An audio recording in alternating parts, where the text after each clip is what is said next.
tiens, le voilà. Non merci, c'est toi qui conduis.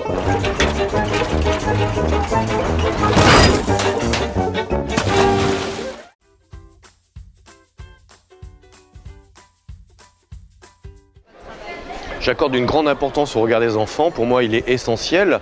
D'abord parce que je m'adresse à eux quand j'écris des histoires, mais ensuite parce qu'ils ne mentent pas. Les enfants, quand ils aiment un film, ils le disent. Quand ils n'aiment pas, ils le disent également avec des mots très crus. Donc voilà, c'est très important.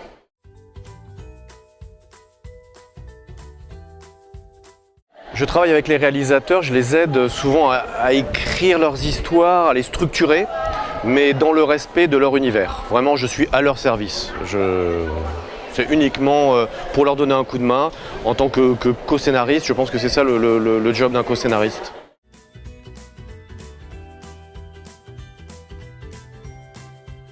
Il ne doit pas y avoir de redondance entre l'image et le texte.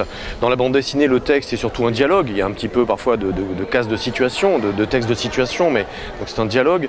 Dans l'animation, le texte aussi c'est un dialogue, donc il ne faut pas qu'il y ait de redondance. L'image doit nous dire quelque chose et le texte autre chose. C'est cet enrichissement qui peut créer un film ou une bande dessinée.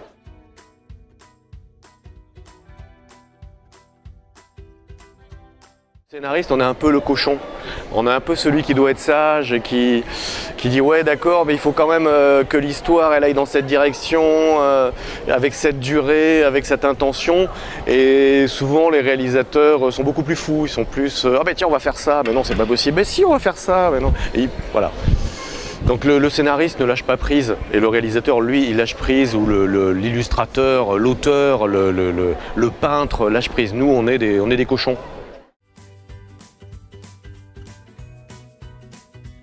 J'ai déjà écrit un scénario basé sur une histoire que j'avais écrite et même une histoire que j'ai vécue.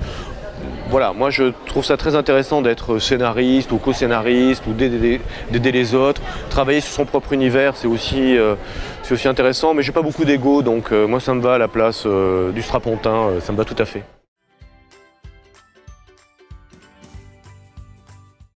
J'ai écrit des histoires pour les adultes, j'ai notamment écrit des fictions radio pour France Culture qui étaient destinées aux adultes.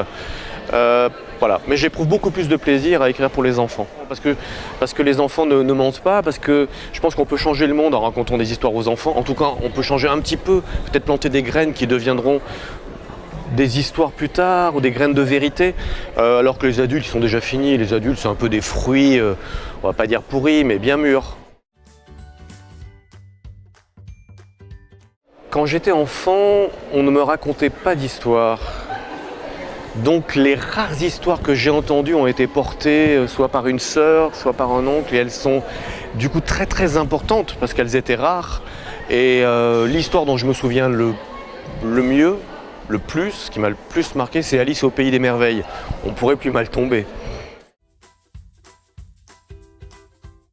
Je raconte tous les soirs, ou quasiment tous les soirs, des histoires. J'ai raconté les histoires, j'ai lu les livres d'Ernest et Célestine, les histoires d'Ariol, celles de Mouk quand ils étaient plus petits. En fait, je me sers aussi de mes enfants pour tester la force des histoires, parce que je vois bien si ça leur plaît ou si ça leur plaît pas, s'ils ont compris ou s'ils ne l'ont pas fait. Mais je ne raconte pas mes histoires, je raconte des œuvres, de véritables œuvres.